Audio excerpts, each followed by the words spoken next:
Quiero llevarles primeramente a Mateo, capítulo 2 del Evangelio según San Mateo, por favor, a partir del versículo 1. Mateo, capítulo 2, versículo 1. Vamos a estar leyendo unos versículos. Dicho sea de paso, mientras los están buscando, esta historia que vamos a leer ahora solamente la encontramos en el Evangelio según San Mateo.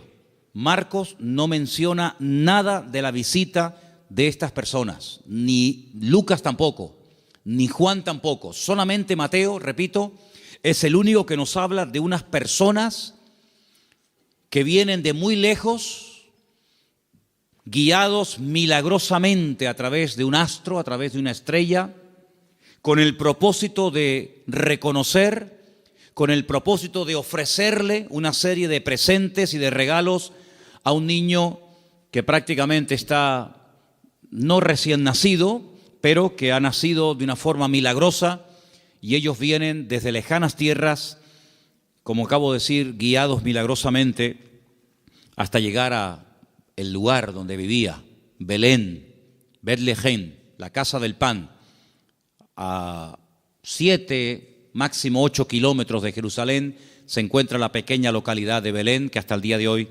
se puede visitar. Empiezo a leer a partir del versículo 1. Estoy en Mateo 2, del versículo 1 en adelante, y dice así la palabra del Señor. Cuando Jesús nació en Belén de Judea, en días del rey Herodes, vinieron del oriente a Jerusalén unos magos, diciendo: ¿dónde está el rey de los judíos que ha nacido? Porque su estrella hemos visto en el oriente y venimos a adorarle. Oyendo esto, el rey Herodes se turbó y toda Jerusalén con él.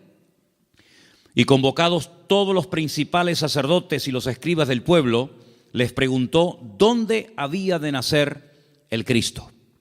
Versículo 5. Ellos le dijeron: en Belén de Judea, porque así está escrito por el profeta. Dicho sea de paso, el profeta Miqueas. Y tú, Belén de la tierra de Judá, no eres la más pequeña entre los príncipes de Judá, porque de ti saldrá un guiador que apacentará a mi pueblo Israel. Entonces Herodes, llamando en secreto a los magos, indagó de ellos diligentemente el tiempo de la aparición de la estrella. Y enviándolos a Belén, dijo: id allá y averiguad con diligencia acerca del niño, y cuando lo halléis, hacédmelo saber, para que yo también vaya y le adore. Ellos, habiendo oído al rey, se fueron, y he aquí la estrella que habían visto en el oriente iba delante de ellos, hasta que llegando se detuvo sobre donde estaba el niño. Y al ver la estrella se regocijaron con muy grande gozo. Y al entrar en la casa vieron al niño con su madre María, y postrándose lo adoraron, y abriendo sus tesoros le ofrecieron presentes: oro, incienso y mirra. Pero siendo avisados por revelación en sueños que no volviesen a Herodes, regresaron a su tierra por otro camino. Amén. Todos los años leemos esta porción, más o menos por estas fechas. Creo que es bueno leerla para que estemos informados de todas las cosas previas y posteriores que ocurrieron durante el nacimiento del Mesías, de nuestro Señor Jesucristo. Hoy leía esta misma historia, pero en otra versión. Y en vez de aparecer la palabra magos, aparecía la palabra sabios. Nos dice la Biblia de dónde vinieron, pero no nos dice cuántos vinieron. Es curioso que la tradición, en las cabalgatas famosas, días antes de los reyes, siempre aparecen 3, que incluso hasta se han atrevido a ponerle nombre: Melchor, Gaspar y Baltasar. Iba a saltar. 2 blancos y 1 moreno. ¿Os dais cuenta que yo he leído la porción y no dice cuántos eran, ni cómo se llamaban? Podían ser 3, o 10, o 5, o 4. 1 no, porque habla de magos, de sabios, por lo tanto mínimo 2. Pero la Biblia no da el dato de 3. ¿Y los nombres? Tampoco. ¿Qué peligro tan grande corremos cuando nos inventamos las cosas y en vez de ceñirnos a lo que nos dice la fuente, que es la Biblia, comenzamos a oír y a prestar atención a tradiciones, a mitos, a cuentos, y comenzamos a ponerle nombre a personajes que la Biblia ni les da el nombre ni el número. ¿De dónde viene entonces el tema de que eran tres? Bueno, todo esto tiene una explicación, no bíblica, pero la explicación que le han dado es que representan a los tres continentes conocidos de aquel tiempo: Europa, Asia y África. Uno representando a cada uno de los continentes que en aquel momento se conocían, puesto que Oceanía y América en aquel momento prácticamente no aparecían por ninguna parte.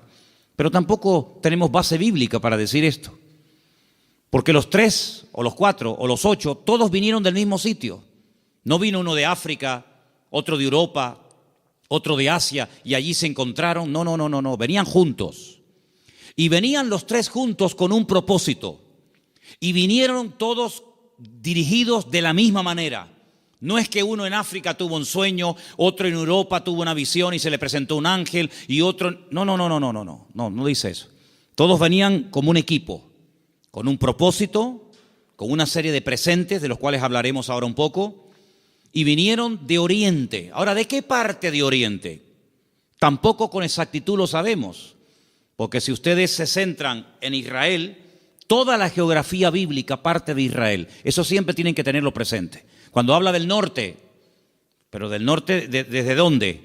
Desde Madrid, desde Jerusalén, desde Roma. Toda la geografía bíblica siempre parte de Jerusalén. Cuando se habla del norte, pues tienes que coger un mapa, meterte en Israel y decir, ¿qué país queda en el norte? ¿Qué país queda en el sur? Cuando habla del mar grande, ¿de cuál habla? ¿Del Caribe? ¿Del Pacífico? ¿Del Caspio? No, el mar grande es el que está más cerca de Israel, que es el mar Mediterráneo, el Mare Nostrum, que está al oeste. Cuando habla del oriente, pues tienes que mirar desde Israel, no desde donde tú has nacido, porque si no, no encajan las cosas. Desde la geografía bíblica tienes que mirar qué países quedan al este, al oriente, de donde sale el sol. Bueno, hemos escuchado y hemos leído todo tipo de explicaciones, que si eran de la China. Algunos dicen que venían de Babilonia, otros dicen que venían del Cáucaso, de tantos lugares, ¿verdad? Venían del este, venían del oriente. Ahora, en aquellos tiempos no era como hoy en día, que cogemos un avión y en unas cuantas horas nos ponemos en la otra parte del mundo. Por muy lejos que quede Chile, por muy lejos que quede Argentina, te montas en un avión en Madrid, en 12, 13 horas llegas a Buenos Aires sin ningún problema. Y has recorrido miles de kilómetros, has cruzado el charco, ¿verdad? Y has llegado casi hasta al extremo de la tierra, a la Patagonia, al fin del mundo. Pero en aquellos tiempos no era tan habitual, no era tan rápido, no era tan fácil el desplazarse de un país a otro. Lo que hoy en día hacemos en unas horas, en aquellos tiempos se tardaba días, semanas, meses y, si me apuras, hasta años. Fíjate, por ejemplo, que cuando hemos ido a Israel, cuando yo les llevo a ustedes a Galilea y les muestro el camino real que aún existe, yo les he dicho, estando allí, que se tarda una semana desde Galilea hasta Nazaret y un poquito más hasta Jerusalén. Una semana, dentro de un país. Ahora, ¿cuánto tardaron estos sabios o estos magos o astrólogos? ¿Cuánto tardaron de Oriente hasta llegar hasta el lugar donde había nacido el Señor? Pues mínimo un año. Mínimo. ¿En qué nos basamos para decir que tardaron como mínimo un año? Cuando uno lee la palabra, uno tiene que prestar atención al contexto, a todo lo que nos cuenta la historia, no solamente a unos cuantos versículos, sino a todo el contexto de la historia, situarnos en el momento de la época y tomar nota de una serie de detalles que nos aportan información que aparentemente no son importantes, pero son muy importantes. La imagen que la mayoría de la gente tiene del nacimiento de Cristo es más o menos así. Encontramos y por ahí vamos a ver ahora en estos días, si no es que lo han puesto ya, lo que llaman los belenes, los portales, ¿sí? Y van a ver al niño en una cunita, su madre a un lado, el padre a otra, unos ángeles que están allí, los camellos fuera, los magos que entran dentro y se postran delante del niño, detrás una burra, detrás una vaca, ¿sí o no? Esa es la imagen que la gente tiene. Pero eso no es verdad, rotundamente falso. Ya este papa que dimitió, Ratzinger, cuando estaba como papa, no ahora en el paro, cuando estaba como papa, él dijo que eso era mentira, que eso no tiene base ni fundamento bíblico. Allí no estaban todos juntos, el niño, la madre, los animales, los magos, los pastores. Eso es rotundamente falso. Pero es la imagen que la gente tiene. Entonces la gente cuando va al pesebre o al portal que hacen aquí en el ayuntamiento o en otros lugares, pues ve a todos juntos. Sin embargo, si ustedes se fijan, hemos leído en esta noche en el versículo 11 una palabra clave para poder ir desgranando y explicando esta porción. Dice que al entrar en la casa, en todas las Biblias tiene que poner eso, sea de la versión que sea. En todas las Biblias tiene que poner, cuando entraron en la casa, vieron al niño con su madre postrado y lo adoraron. En la casa. Ya no están en un lugar temporal. Cuando Herodes, hay varios Herodes en la Biblia, no es siempre el mismo, sino parece que este hombre no se muere nunca. El Herodes que manda a matar a los niños, no manda a matar a niños de 15 días o niños recién nacidos. Él manda a matar a niños menores de 2 años, lo cual quiere decir de que había pasado ya mucho tiempo desde que había nacido hasta que llegan los magos a la casa. Los que sí vieron al niño envuelto decimos en pañales, en trapos, los que sí lo vieron prácticamente recién nacido, fueron los pastores. Los pastores que vivían allí en Belén, allí vivían los pastores. Y allí en Belén hay una cueva que tradicionalmente te llevan a verla y te dicen, mira, aquí es donde los pastores tenían el aprisco, el redil de las ovejas. Y vivían en Belén, pero estos señores no vivían en Belén, estos señores vivían muy lejos, vivían en el oriente. Y estas personas no son advertidos del nacimiento del Mesías a través de ángeles, como fueron los pastores, que dice que estaban cuidando las ovejas, los corderos, porque en Belén era donde se criaban las ovejas, los corderos, que después se iban a sacrificar en el templo, porque Belén y Jerusalén están muy cerquita, se puede ir hasta caminando. Y ellos son advertidos por ángeles, pero los magos y los sabios no. Los magos de Oriente, los sabios de Oriente, vinieron dirigidos por un astro. Nadie les habló, pero ellos miraron al cielo, durante la noche evidentemente, y vieron que una serie de señales indicaban que había nacido el Mesías. Ahora, ¿esta gente era creyente? ¿Eran paganos? ¿Eran idólatras? ¿Eran judíos? ¿Qué era esta gente? Porque si esta gente observa el horizonte y ve cómo se alinean una serie de estrellas y de astros y de constelaciones, ¿cómo saben ellos que el Mesías de los judíos ha nacido si no son creyentes? Podían haber interpretado esta señal de una forma completamente equivocada. Por ejemplo, en aquellos tiempos era muy común, en los tiempos de la Biblia era muy común que en aquellos sitios de tanta idolatría y de tanta adoración a los astros, al sol, a la luna, a las estrellas, cuando nacía un niño, los sacerdotes de esas religiones sacaban a los niños durante la noche y miraban al cielo.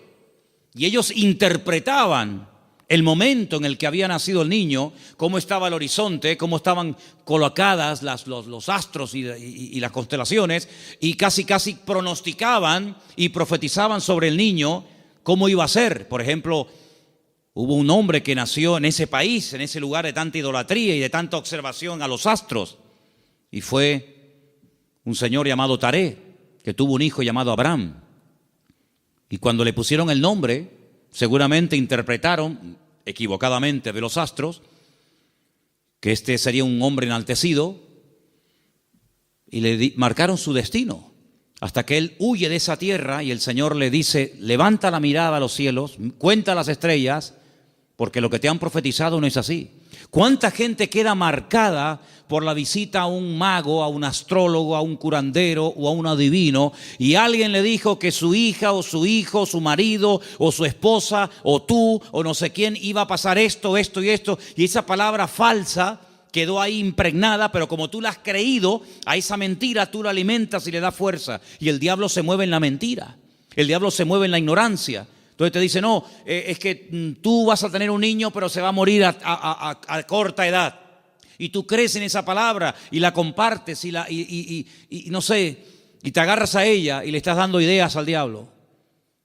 ¿Y cuántas veces queda la gente marcada por falsas profecías, por un pronóstico equivocado, por una carta astral, por una lectura de manos, por lo que dijo una noche un vasito que se movía y apuntaba en no sé qué dirección? ¿Y cuánta gente queda marcada de por vida?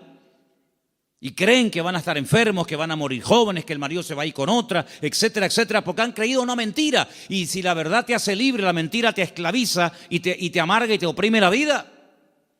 Pero estos hombres, cuando miraron ellos creían que aquel Leo y aquellas estrellas, ellos creían que aquello tenía un propósito y una razón. Y ellos no dijeron, ¿será que van a ser un rey en nuestra tierra? ¿Será que va a haber una catástrofe, un tsunami, un terremoto? No, ellos no se equivocaron. Ellos interpretaron correctamente aquello.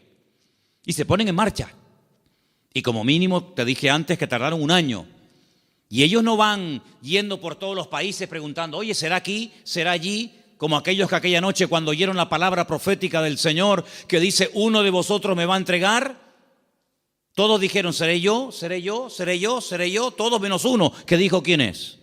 Los magos, los sabios de Oriente no comenzaron a ir por Europa, por África, diciendo, será por aquí, será por allá. No, esa estrella, su estrella, no una cualquiera, su estrella, esa señal profética marcada en el cielo, indicaba en una dirección. Ellos seguían y llegaron, nada más y nada menos, que al sitio correcto, al país correcto y al pueblo correcto, Belén de Judea. Y cuando llegan allí, a Herodes, que era el rey que los romanos habían puesto como un títere, le preguntan, ¿dónde está el rey de los judíos? Porque su estrella hemos visto en el oriente y venimos a adorarle. Le están haciendo esta pregunta a un rey. No le están haciendo esta pregunta a un esclavo. No le están haciendo esta pregunta a uno que encuentran por la calle, sino que van al palacio, al Herodión, que aún se puede visitar en Belén, ¿verdad? Y le están preguntando al rey, que supuestamente es el rey de los judíos, ¿dónde está el rey de los judíos? Porque venimos a adorarle. Y ellos reconocen que ese con el que están hablando no es. Claro, por eso dice que se produjo una consternación. La gente comenzó a decir, oye, han venido gente de lejísimos, cargados con unos presentes y unos regalos, una fortuna en oro, en incienso y en mirra. Y dice que vienen a adorar al rey de los judíos y dicen que su estrella han visto en el oriente, y estas noticias corrieron hasta Jerusalén y se produjo un tumulto tremendo porque la gente decía, pero ¿a quién se refieren? Es decir, había nacido el Mesías, profetizado durante siglos y siglos, y nadie se había enterado. Fue como un nacimiento secreto. Nació el Mesías, del cual habló Isaías, Jeremías, Ezequiel y tantos profetas, y nadie se había dado cuenta.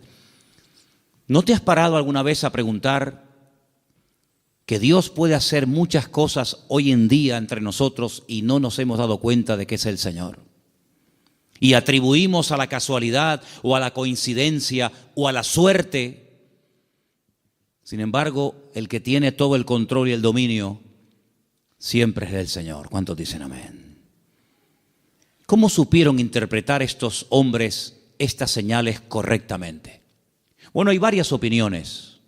Una de las opiniones más generalizadas y más aceptadas es que en Oriente, desde el principio de los tiempos, siempre hubo una tendencia del hombre que vivía en aquella zona a estar todo el día observando las constelaciones y las estrellas y los astros, tratando de pronosticar, tratando de averiguar el futuro.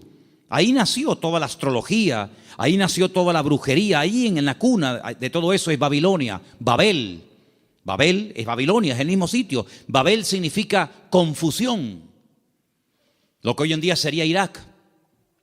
Y fue en aquella zona, en aquella parte del mundo, donde ya en los tiempos del libro del Génesis dice que los hombres quisieron construir una torre.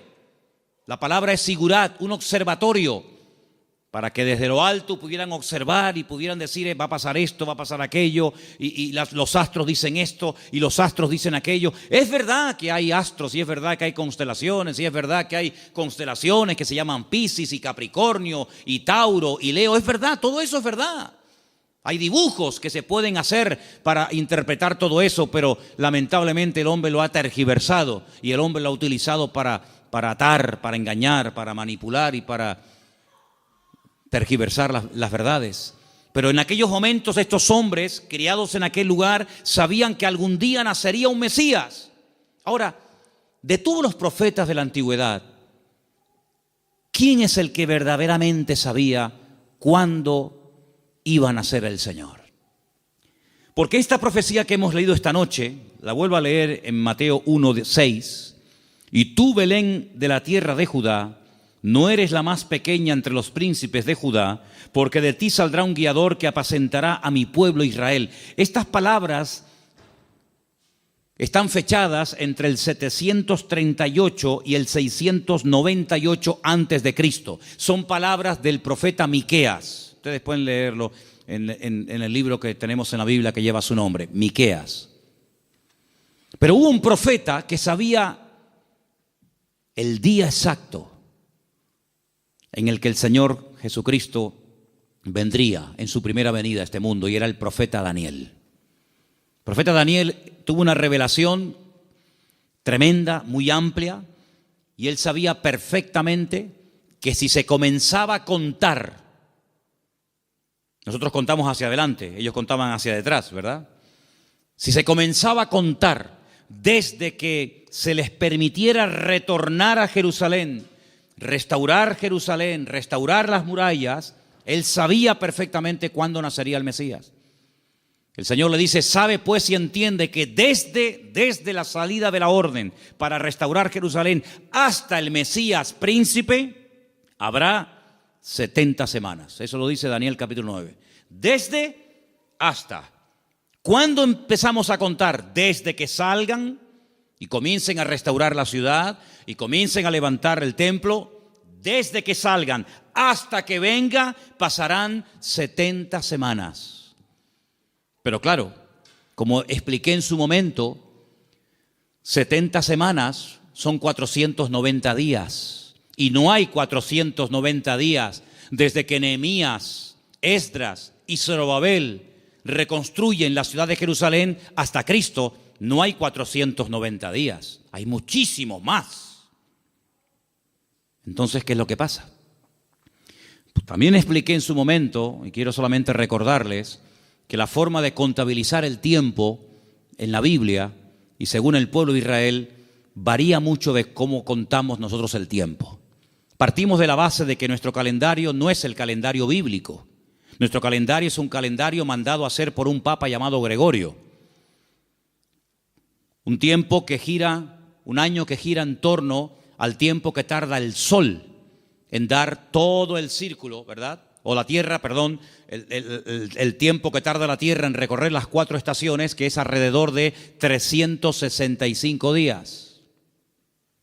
Mientras que el calendario bíblico es un calendario basado en la luna y tiene 360 días. Silencio, por favor. Quiero que presten atención todos, no me estén hablando nadie. Si el calendario bíblico tiene 360 días y nuestro calendario tiene 365, aquí hay un problema. Nuestro calendario va aumentando más rápido de lo que va aumentando el tiempo bíblico. Tenemos más días para hacer un año que el calendario bíblico. El calendario bíblico es más corto. Primer problema. Segundo problema que tenemos. Nosotros contabilizamos el día a partir de las 12:01 de la noche. En la Biblia no se cuenta, estamos hoy a jueves, ¿verdad? ¿Hasta qué momento será jueves? Hasta las 12:01. Hasta las 12 de la noche es jueves. Y a las 12:01 automáticamente ya es viernes. En la Biblia, el día empieza con la caída del sol. Cuando se pone el sol y una mujer no tiene luz para enhebrar una aguja y ya se pueden ver tres estrellas en el horizonte y ya no hay luz suficiente para enhebrar una aguja, ahí empieza. Si en este momento en Israel, a las 4, 4 y cuarto, 4 y media como mucho de la tarde, ya es de noche, quiere decir que en Israel a las 4 y media de la noche ya es viernes, mientras que aquí todavía estamos en el día jueves. ¿Se dan cuenta la cantidad de desajustes que se producen? Cuando el hombre se sale de la palabra, cuando el hombre sale de la escritura, es un lío. Por eso después no encaja nada. Por eso muchas personas han intentado poner fechas y tal, y es un desastre, porque no se ciñen a la escritura. Todas las profecías, todas, absolutamente todas, las de la primera y las de la segunda venida de Cristo, todas están basadas en el calendario bíblico, no en el calendario gregoriano o cristiano, que es el que tenemos nosotros hoy en día. Según el calendario bíblico, estamos en el año 5777. Según nuestro calendario, estamos en el año 2016 después de Cristo. Pero ¿y antes de Cristo no hubo historia? ¿Antes de Cristo no hubo nada? ¿Cómo que 2016? Entonces hay un desfase tremendo, de 5777 a 2016 después de Cristo. Y no contamos lo de antes. Tenemos otra forma de contabilizar, ¿verdad? Porque hay un antes y un después. Entonces es muy importante darnos cuenta de que el profeta Daniel, cuando recibía las revelaciones acerca de la venida del Mesías, el Señor le estaba hablando con términos bíblicos, no con términos modernos. Y cuando el Señor le dice 70 semanas, Daniel, sabe pues y entiende, escucha esto, desde que salgáis hasta que venga el Mesías príncipe, pasarán 70 semanas, pero resulta de que en el pueblo de Israel y según la Biblia, y esto está demostrado en el libro de Levítico, las formas de contar los días y las semanas también son diferentes. ¿Por qué? Porque nosotros llamamos semanas a un grupo de 7 días. Y 7 días para nosotros es una semana, claro, y para todo el mundo. Pero además, en la Biblia se llama semana a un periodo de 7 años. Es decir, si le preguntas a un niño cuánto tiempo tiene, te puede responder de 2 maneras. A la manera nuestra y te dice, yo tengo 7 años. O te puede decir, yo tengo una semana. Y tú dices, ¿cómo va a tener este niño una semana? Qué grandes son los niños en Israel, ¿no? Pero tienes que multiplicar, ¿verdad? De tal manera que cuando el Señor le dice al profeta Daniel, 70 semanas están determinadas sobre tu pueblo, lo que le está dando es un paquete profético de 490 años. 70 por 7, 490. Y esos 490 años, hay diferentes bloques, diferentes características, diferentes sucesos, diferentes acontecimientos, que cuando tú lo sabes interpretar, pues tú dices, efectivamente,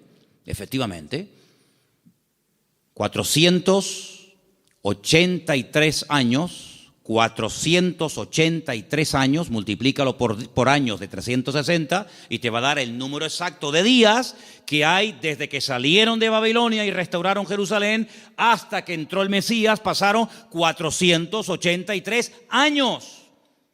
Pero dice, pero son 70 años, 70 semanas. Y la última semana, los últimos 7 años, son los famosos 7 años de la gran tribulación. Y todo encaja. La Biblia es matemática pura.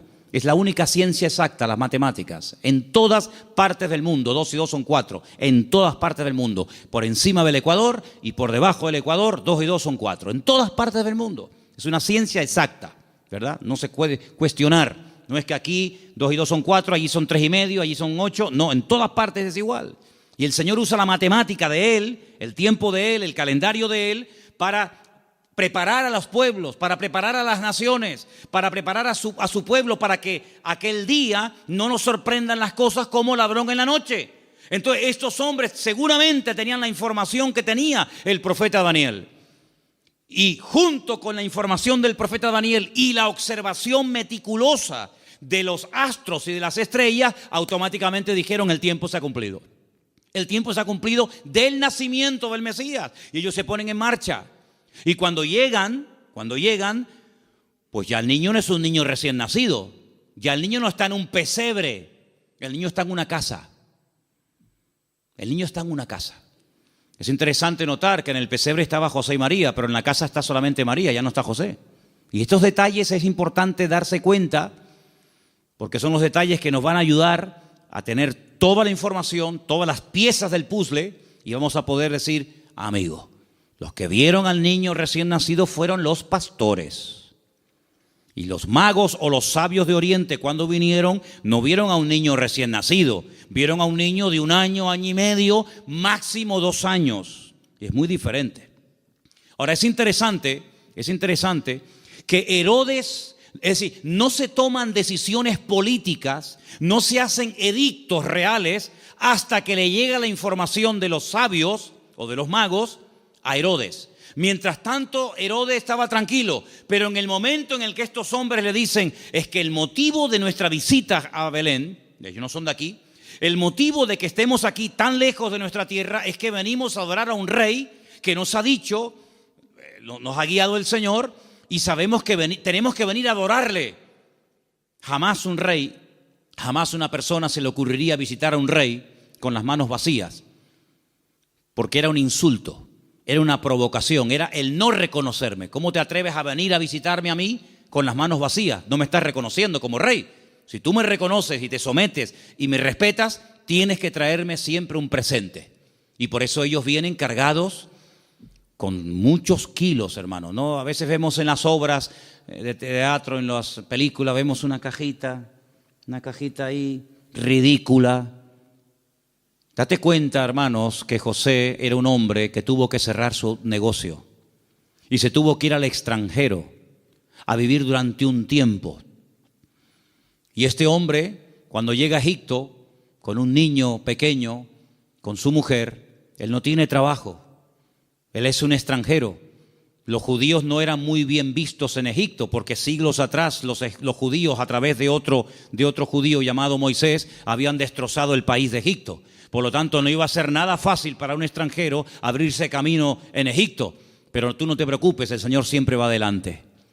Cuando tú haces tu parte, no te quepa la menor duda de que el Señor siempre va a hacer la suya. Eso lo he enseñado yo hasta la saciedad. Algunos hacen caso y otros no hacen caso. Pero los que hacen caso y hacen su parte y se mueven en fe, el Señor siempre les sorprende. Ahora, los que están esperando que se llene la piscina para tirarse, ni con la piscina llena se tiran, porque no se van a tirar. El creyente tiene que andar por fe y no por vista. Ellos se dirigen hacia Belén, el lugar donde estaba escrito que tenía que nacer el Mesías, porque, hermanos, había tantos datos, tanta información, tantas profecías sobre el nacimiento y sobre la vida del Mesías, que era imposible cumplirla todas. No las voy a mencionar todas, evidentemente, pero se tenían que dar más de 150 profecías en aquel que decía que era el Mesías para poder reconocerlo, valga la redundancia, como el Mesías. Si una persona decía, yo soy el Mesías, y se le preguntaba, ¿de dónde tú eres? ¿Dónde has nacido? Y te decía, yo nací en Capernaum, tú no puedes ser el Mesías. Aunque hagas milagros, aunque prediques muy bonito, tú no puedes ser el Mesías. ¿Por qué? Porque tú no has nacido en Belén de Judea. Por lo tanto, si alguien se levantaba y decía, yo soy el Mesías, y predicaba y hacía milagros, qué bien, ¿será este el Mesías? ¿Cómo te llamas? Yo, Santiago, Jacobo. Tú no puedes ser el Mesías. ¿Por qué? Porque el Señor dice cómo se iba a llamar el Mesías. Si alguien se levantaba y decía, yo soy el Mesías, he sanado enfermos, mudos, ciegos, paralíticos, he resucitado muertos, he limpiado leprosos, y la gente se quedaba con la boca abierta. Si a alguien se le ocurría preguntarle, ¿de qué tribu eres? ¿Cuál es el origen de tu familia? Y te decía, yo soy de la tribu de Neftalí. Le podía decir, tú eres un falso Mesías. ¿Por qué? Porque la Biblia profetizaba que tenía que ser de la tribu de Judá. No de otra tribu, sino de la tribu de Judá. Por lo tanto, hermanos, era prácticamente imposible que en una persona coincidieran todos los detalles de Belén de Judea, de una joven que nació como nació, de la tribu de Judá, etcétera, etcétera, etcétera. Más aparte, todas las profecías que tenían que llevarse a cabo durante su ministerio público, aparte cómo lo iban a crucificar, porque el Mesías tenía que morir crucificado, no podía morir de viejo, no podía morir de un tiro, de una flecha, de un arco, de una jabalina, no podía morir de un infarto, tenía que morir crucificado entre dos malhechores, no entre 10, no entre 2. Y no le podían partir ni un solo hueso. Eso es imposible, a un crucificado que no le partan ni un hueso. Se los partieron al de la izquierda, se los partieron al de la derecha, pero a Jesús no, a Jesús no. No le podían partir ningún hueso. Y iba a morir como un inicuo, como un pecador, como un vil pecador, pero iba a ser enterrado como un rico.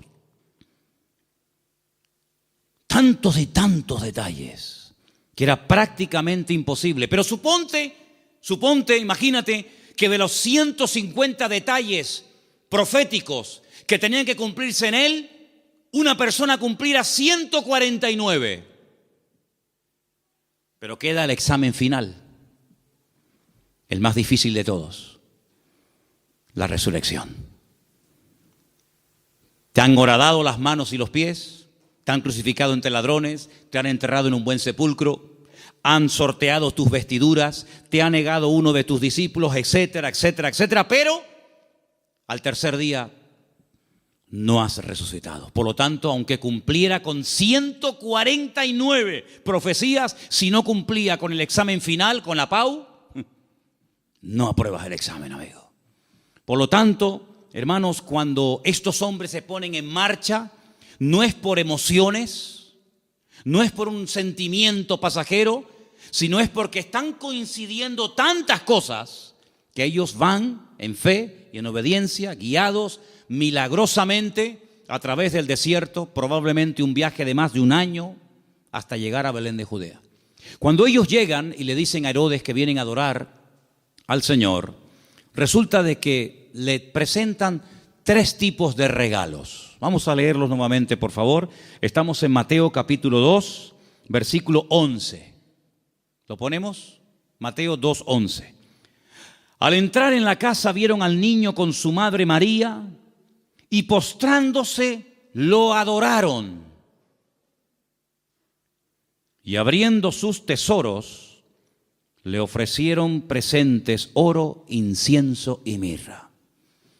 Algunos comentarios dicen que Daniel, cuando recibió la revelación, que la tenemos en la Biblia, por si te interesa conocerla, del nacimiento del Mesías, y también de su reinado, pero estamos hablando de su primera venida, Daniel vivía en el palacio con el rey Nabucodonosor, ¿os acordáis, verdad? Después con Belsasar y después con otros también. Dicen los comentarios que Daniel no tuvo descendencia, seguramente lo hicieron eunuco, que era lo más probable, y no tuvo descendencia. Pero dice que era uno de los hombres más ricos de todo el país. Después del rey, el que más autoridad, el que más prestigio y reconocimiento tenía, era Daniel.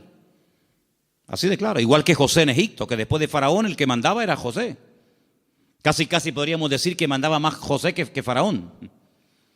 Toda esa fortuna, toda esa riqueza no se la quedaron sus hijos porque, repito, no tuvo.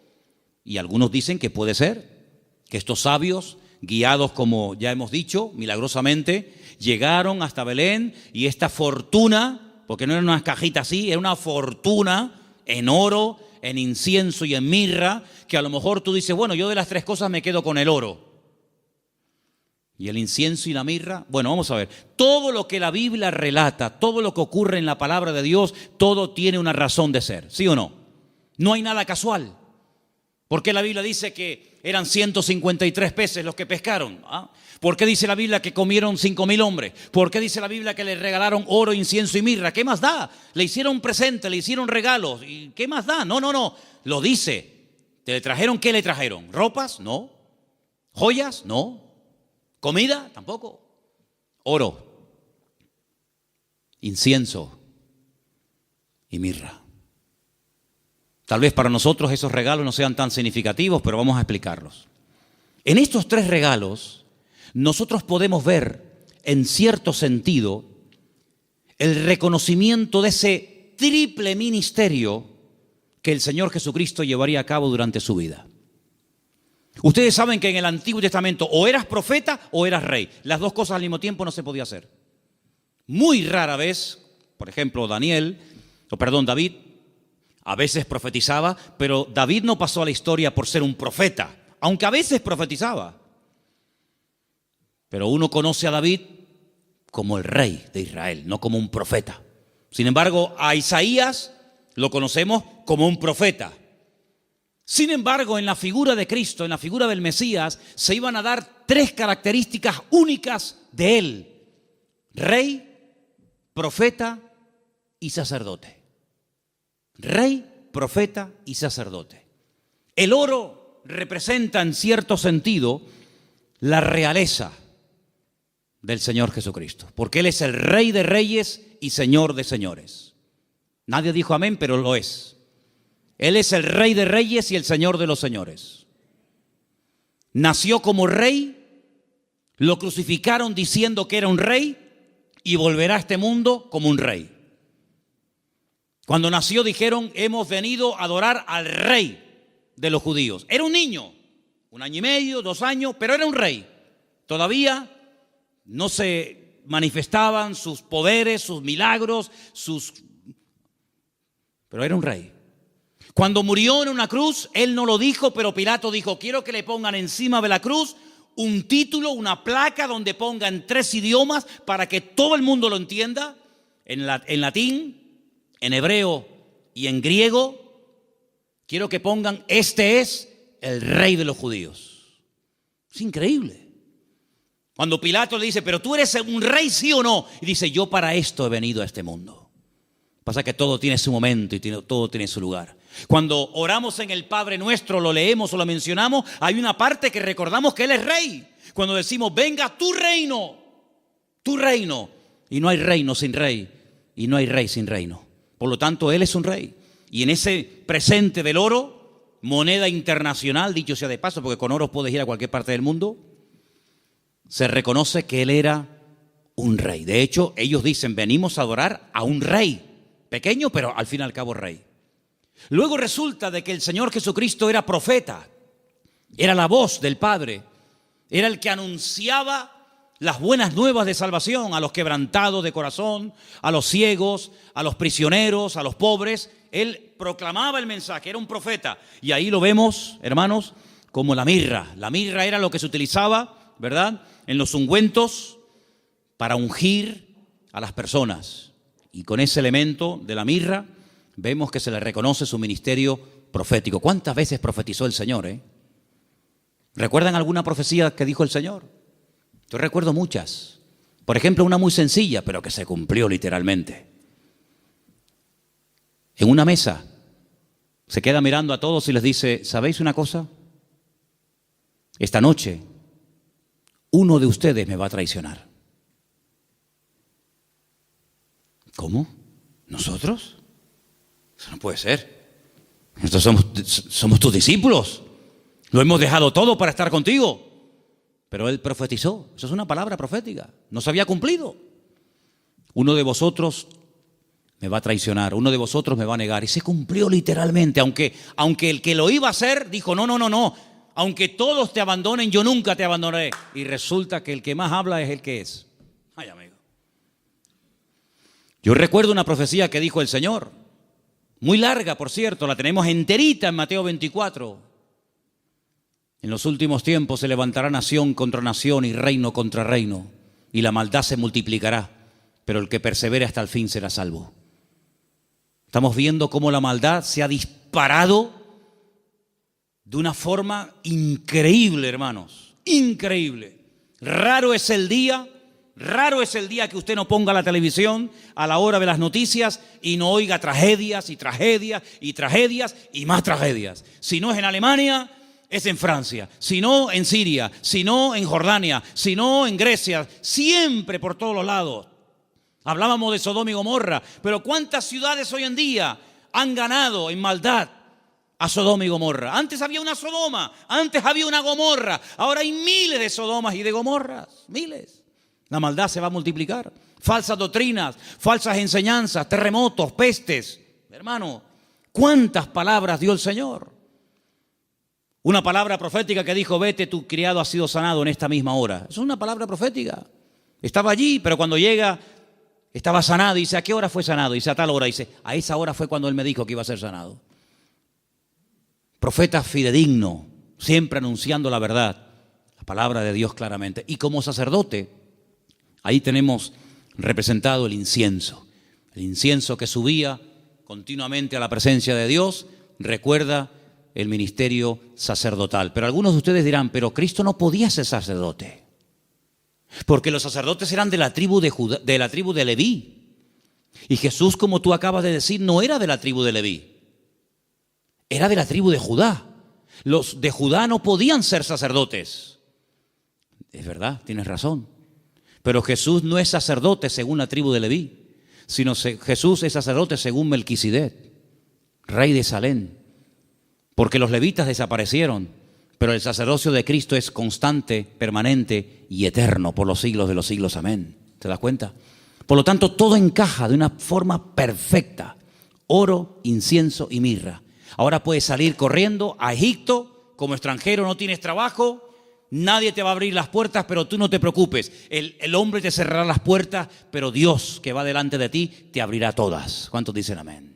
Esa es la confianza. Y José no cuestionó, José no dijo, bueno, pero esto es una locura, esto es un disparate, y yo cómo voy a cerrar mi negocio y mis herramientas, y yo me dedico a esto y ahora voy a Egipto, y ¿qué hago yo allí? No hablo el idioma, no me conoce nadie, no tengo clientes. No importa. Cuando el Señor te dirija a hacer algo, no tengas miedo. Dice la Biblia que el que pone su mano en el arado y mira atrás, el surco le sale torcido y no sirve. Pero nosotros no andamos por emociones, por sentimientos. Y lo dije una vez, lo que está claro en la palabra, no busque confirmación. Hay gente, no, es que yo quiero ver lo que Dios me dice, que ya te lo dijo. Tú no tienes que orar para ver si es la voluntad de Dios invitar al domingo al culto al vecino. ¿Qué quieres? ¿Molestar a Gabriel con todo lo ocupado que está para que venga a ti a decirte, sí, vete al vecino a hablarle de mí? Cuando la Biblia dice, id por todo el mundo y predicar el evangelio a toda criatura. Lo escrito no necesita confirmación. Los que siempre buscan confirmación son los que dudan, los que no se terminan de fiar, los cobardes como Gedeón, que ponía una prueba y vamos a poner otra, y vamos a poner otra. ¿Cuántas pruebas queremos? Por lo tanto, hermanos, la visita de esta gente fue algo realmente increíble, algo tremendo. Pero, al mismo tiempo, tengo que decir que Herodes le dio un encargo. Herodes le dijo, bueno, pues díganme dónde está exactamente para que yo después vaya y también le adore juntamente con ustedes. Estaba mintiendo, estaba diciendo mentiras. Nunca fue a adorarlo, al contrario. Vamos a leerlo. Estamos en Mateo capítulo 2. Después que partieron ellos, he aquí un ángel del Señor se le apareció en sueños a José y le dijo, levántate, toma al niño y a su madre, huye a Egipto y permanece allá hasta que yo te lo diga, porque acontecerá que Herodes buscará al niño para matarlo. ¿Te das cuenta? Para matarlo. Le dijo a los sabios, no, yo quiero adorarle, pero es mentira, lo quiere matar, es falso. Y él despertando tomó de noche. Pero si el Señor me ha hablado, cuanto antes ponga la palabra en práctica, mejor. ¿Para qué esperar a mañana? De noche, me levanté. Se levantó de noche y dice, tomó al niño y a su madre y se fue a Egipto. Y estuvo allá hasta la muerte de Herodes para que se cumpliese lo dicho por el Señor por medio del profeta cuando dijo, de Egipto llamé a mi hijo. Entonces Herodes cuando se vio burlado por los magos, se enojó mucho y mandó matar a todos los niños menores de 2 años. Si el niño estaba recién nacido, no tiene ningún sentido promulgar un edicto real para matar a un niño de 1 año, año y medio, 2 años, no tiene sentido. Pero es que ya te vuelvo a repetir, el niño ya hacía mucho tiempo que había nacido. Pasa que los magos habían tardado mucho tiempo en llegar. Entonces dice que mandó a matar a los niños menores de 2 años que había en Belén y en todos los alrededores conforme al tiempo que había inquirido de los magos. Es curioso que cuando le interesaba tener una información se movía, pero cuando no quería cumplirla se hacía el loco, ¿no? Entonces se cumplió lo que fue dicho por el profeta Jeremías, otra palabra más cumplida. ¿Qué decía la palabra? Voz fue oída en Ramá, grande lamentación, lloro y gemido. Raquel, que llora a sus hijos y no quiso ser consolada porque perecieron. Pero después de la muerte de Herodes, aquí un ángel del Señor le apareció en sueños a José en Egipto y le dijo: levántate, toma al niño y a su madre y vete a la tierra de Israel, porque han muerto los que procuran la muerte del niño. ¿Cómo iba a saber José en Egipto sin WhatsApp, sin Facebook, sin ordenador, sin nada, que ya puedo volver a casa? ¿Cómo lo puedo saber? Toda la información que necesitamos saber la sabe el Señor. Y cuando el Señor te diga, vuelve otra vez, fíate, porque el Señor sabe perfectamente que el tiempo de la muerte de Herodes ha llegado. Era un hombre que se dejaba, se habla mucho de María, pero la verdad que este hombre era un hombre increíble, un hombre extraordinario, un hombre obediente, un hombre sumiso, un hombre que no cuestiona, no es un hombre lleno de dudas, sino es un hombre que se deja guiar de una forma tremenda. Ellos, habiendo oído que el rey, estamos en el versículo 21, ¿verdad? Entonces él se levantó, tomó al niño, a su madre y vino a la tierra de Israel. Pero oyendo que Arquelao reinaba en Judea en lugar de Herodes, su padre, tuvo temor de ir allá. Pero avisado por revelación en sueños, se fue a la región de Galilea, bien arriba al norte. Y vino y habitó en la ciudad que se llama Nazaret, para que se cumpliese lo que fue dicho por los profetas, que había de ser llamado Nazareno. Es que todo se cumple, es que no hay ni un detalle que tú digas, oye, es que todo, absolutamente todo, el que se vaya a Egipto, el que vuelva, el que justamente se vaya a vivir a Nazaret, es que todo, absolutamente todo. Por eso Mateo es tan detallista con estos datos, porque él está intentando convencer a los judíos que van a ser los que van a leer su evangelio. Él está intentando abrirles los ojos y evangelizarlos a través de este evangelio y mostrarles que no era nada casual, sino que todo estaba cumpliéndose literalmente al pie de la letra. Y todo era para que se cumpliera lo dicho por el profeta, para que se cumpliera lo que profetizó el Señor, para que se cumpliera. Esa es la base del evangelio de Mateo, el cumplimiento de las palabras proféticas dichas siglos antes de que naciera el Mesías. Ahora, si saltamos un momentito, y quiero leerlo rápidamente, en Lucas, capítulo 2, hemos leído Mateo 2, en Lucas capítulo 2, dice en el versículo 8, que había pastores en la misma región que velaban y guardaban las vigilias de la noche sobre su rebaño. Y aquí se les presentó un ángel del Señor, y la gloria del Señor los rodeó de resplandor, tuvieron gran temor, pero el ángel les dijo, no temáis, porque aquí os doy nuevas de gran gozo, que será para todo el pueblo, que os ha nacido hoy, no ayer, no hace una semana, hoy os ha nacido en la ciudad de David. ¿Cuál es la ciudad de David? Belén. Si David también era de Belén, era de allí. Un Salvador que es Cristo, el Señor. Esto será de señal. Hallaréis al niño envuelto en pañales, acostado en un pesebre. Ustedes sí lo van a ver recién nacido. Los magos no lo vieron recién nacido. ¿Vale? Repentinamente se apareció con el ángel una multitud de las huestes celestiales que alababan a Dios y decían, gloria a Dios en las alturas y en la tierra paz, buena voluntad para con los hombres. Sucedió que cuando los pastores se fueron de ellos al cielo, los ángeles, no se fueron los pastores al cielo y se quedaron los ángeles, fue al revés. Se dijeron unos a otros, pasemos pues hasta Belén y veamos esto que ha sucedido y que el Señor nos ha manifestado. Vinieron pues apresuradamente y hallaron a María y a José. Cuando llegaron los magos, José no estaba, por lo menos no lo menciona, pero aquí sí. Estaba José, María y al niño acostado en el pesebre. Y al verlo dieron a conocer lo que se les había dicho acerca del niño, y todos los que le oyeron se maravillaron de lo que los pastores decían. Pero María guardaba todas estas cosas, meditándolas en su corazón. Y volvieron los pastores glorificando y alabando a Dios por todas las cosas que habían oído y visto, como se les había dicho. ¿Tú sabes el frío que hace en Israel en invierno? ¿Sabes el frío que hace allí? Aquí me hace gracia cuando la gente dice, uy, qué frío que hace. Tú no sabes lo que es frío. Allí hace frío, pero de verdad, y nieva. Jesús no nació el 24 de diciembre, hermano. Eso es una gran mentira. A partir del 400 y pico después de Cristo, alguien dijo que había nacido el 24 de diciembre, porque era el día más pagano del año. El peor día de todos. Y entonces dijeron, bueno, pues el día peor, el más pagano, el más terrible, vamos a cristianizarlo.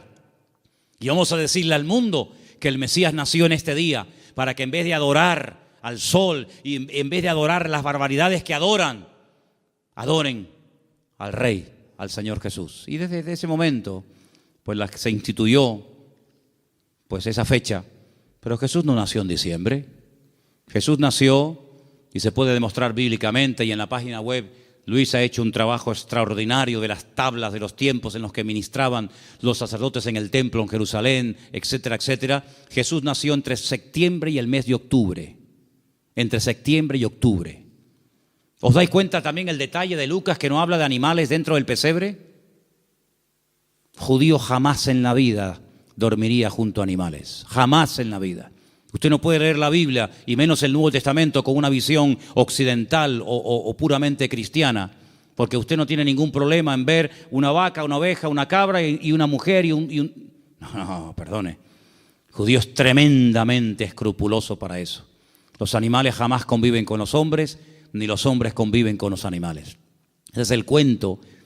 Yo siempre he dicho que el portal de Belén es idolatría en miniatura, ¿o no? ¿Qué diferencia hay entre tener a un Cristo así de grande y tener uno así chiquitito? Bueno, perdón, cuando yo era pequeño, mi madre tenía en lo que se llamaba el portal de Belén un cacho de Cristo así, De pequeño nada, era así, Desnudito, con el pañalito y con los deditos así. Y con una corona así, y con una cunita como de paja. ¿Qué diferencia hay entre adorar a un Cristo así, o uno así, o uno así, o uno así? Ninguna.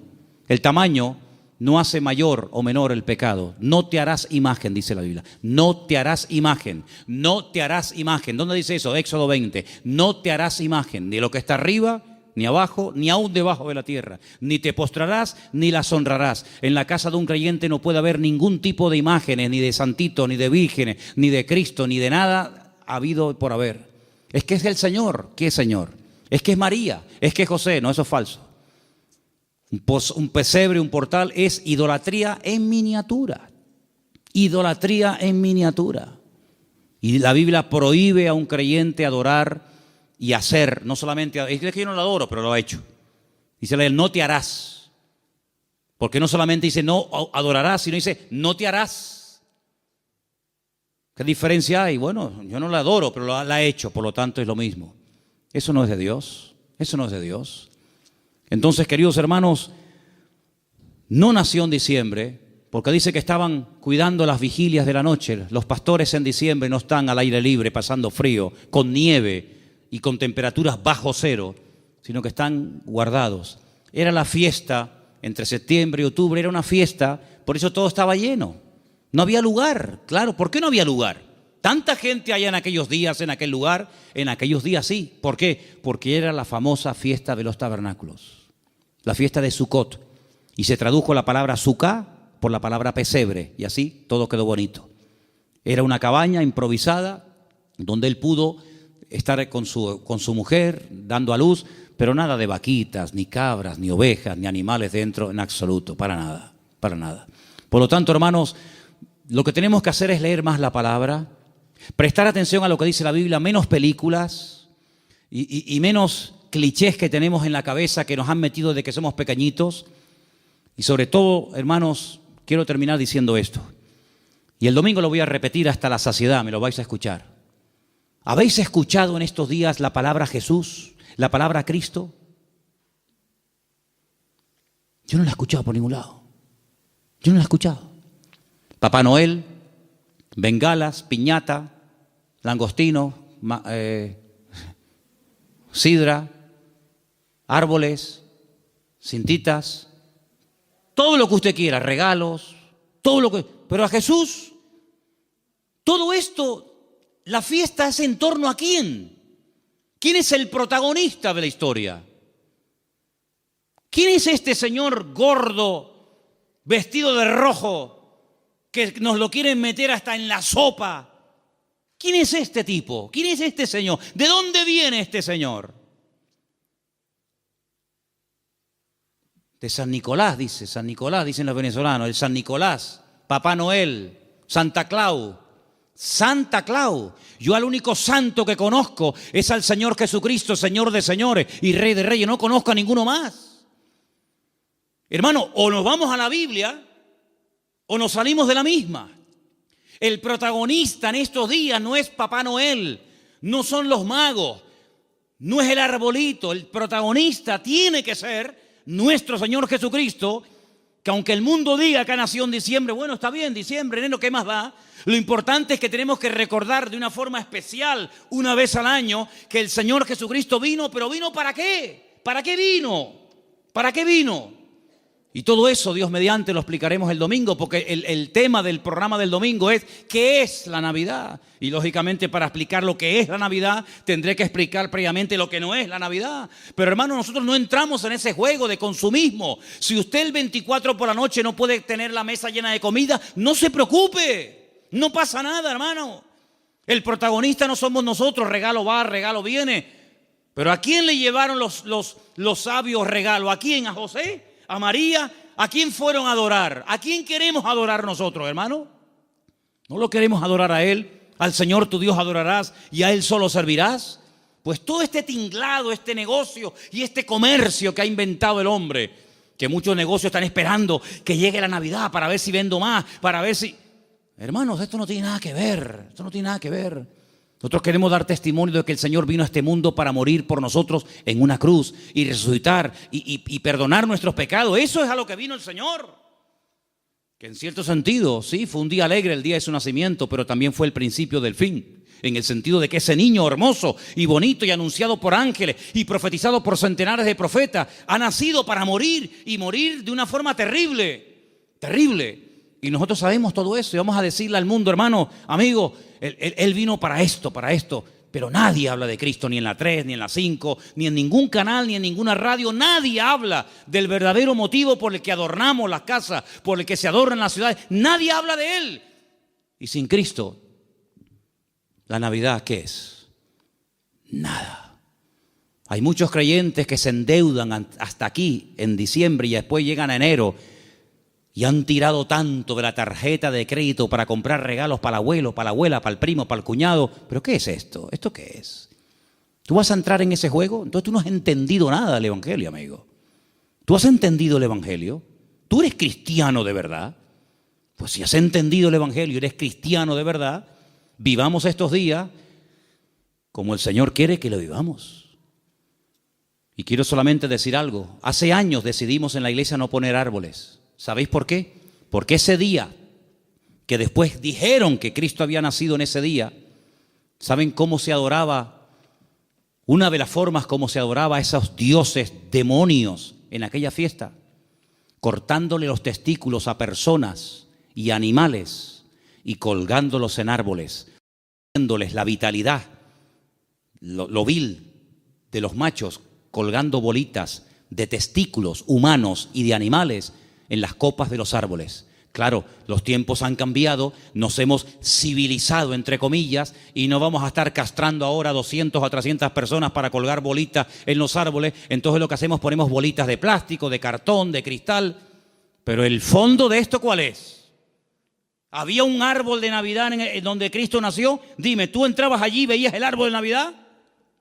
Jamás en la vida. Durante casi 500 años, ningún hermano nuestro que murió quemado en la hoguera y crucificado y devorado por los romanos, jamás por los leones del circo romano, jamás en la vida hicieron las cosas que para nosotros hoy en día son, o para algunos son como normales.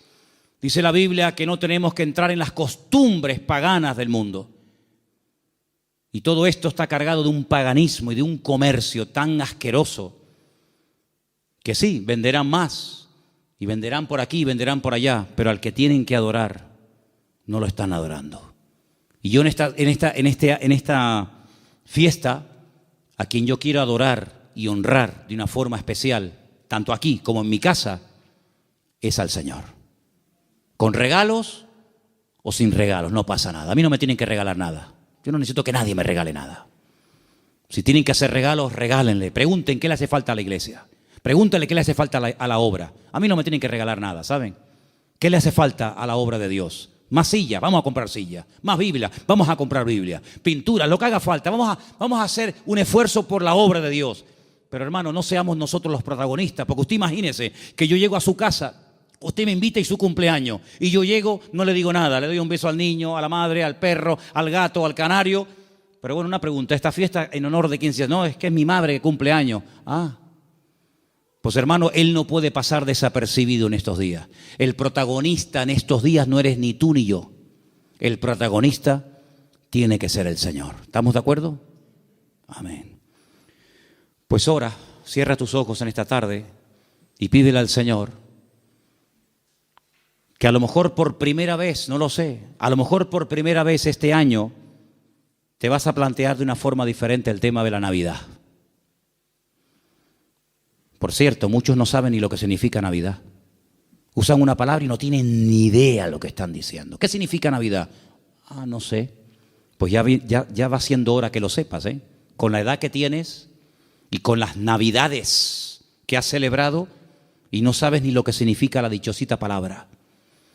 Así que hermanos, que en esta noche el Señor pueda ver nuestra disposición y nuestro deseo de adorarlo y de honrarlo a Él. Vamos a decirle a los del bar, a los de la frutería, a los de la universidad, a los vecinos, vamos a decirle, amigos, ustedes saben qué es lo que estamos tratando de celebrar en estos días. Ustedes saben por qué nació Jesús en Belén de Judea. Ustedes saben quién es Jesús. Y ahora se nos va a presentar una oportunidad preciosa. Mira qué puerta abierta nos ha abierto el Señor el día 30 en un lugar que han alquilado para ir a dar testimonio. Gloria a Dios, ojalá se nos abrieran todos los días estas puertas. Señor, danos sabiduría. En estos días que la gente está como más amable, más abierta, más sensible, danos la oportunidad y la sabiduría necesaria para poder explicarles qué es lo que estamos tratando de celebrar en estos días.